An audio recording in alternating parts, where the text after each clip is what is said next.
He was completely submerged in a sealed medicinal tank, and the only way he could breathe was through an oxygen tube. The director of the sanatorium claimed this treatment could return a person to an embryonic state and flush every impurity out of the body. But not long after, Lockhart completely freaked out of nowhere. A swarm of eels suddenly appeared in the water. Terrified, he started screaming for help. The doctors quickly pulled him out and explained that while the therapy was effective, its side effect was that it could easily cause vivid hallucinations. Lockhart carefully inspected the tank afterward, and shockingly, there was absolutely nothing inside. Still, he didn't focus on his own condition. Instead, he went back to his room and opened the chairman's medical file, a file he had stolen from the director's office. That was the whole reason he had agreed to go along with this ridiculous embryo therapy in the first place. He needed answers about what had really happened to the chairman here. But as he flipped through one complicated x-ray after another, his head started spinning. The doctors here couldn't be trusted, so he had no choice but to find a way down the mountain to get outside help. That's when, limping badly, he set his sights on a special patient named Hannah. In a facility full of elderly people, she stood out. Not only was she young and beautiful, she also had a bicycle.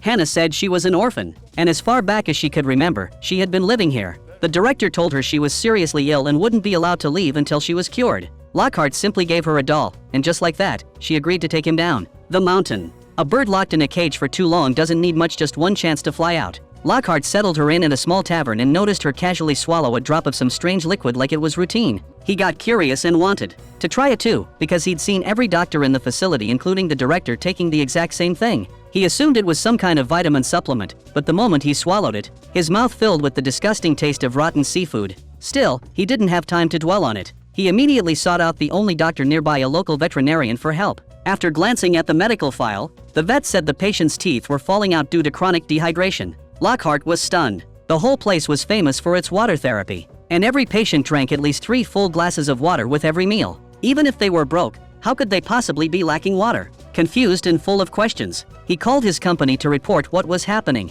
But to his surprise, upper management had no idea he'd been stuck in the sanatorium after a car crash. Not only that, they blamed him, demanding to know why he still hadn't brought the chairman back. That's when it hit him: the director had been lying the entire time, deliberately keeping him trapped here. But why? Just then, the director suddenly appeared at the entrance of the bar and forcibly dragged both of them back to the facility. He seemed unusually fixated on Hannah. He gave her a luxury private room, and even on the desk in his office, there was a photo of her sitting out in plain sight. That night, Lockhart noticed his own teeth starting to loosen. With barely any effort, he pulled one tooth straight out. He pretended to go ask the head nurse for help, but it was really just a distraction to lure her away. The moment she left, he started digging through patient records and discovered the chairman was currently in the 4 treatment wing, a restricted area where no one was allowed to enter. Lockhart snuck in, but unfortunately, a patient suddenly let out a bizarre scream, scaring him into slipping into a dark room nearby. But that room was even more horrifying. Inside were countless human bodies soaking in tanks, like preserved specimens, and the chairman was one of them.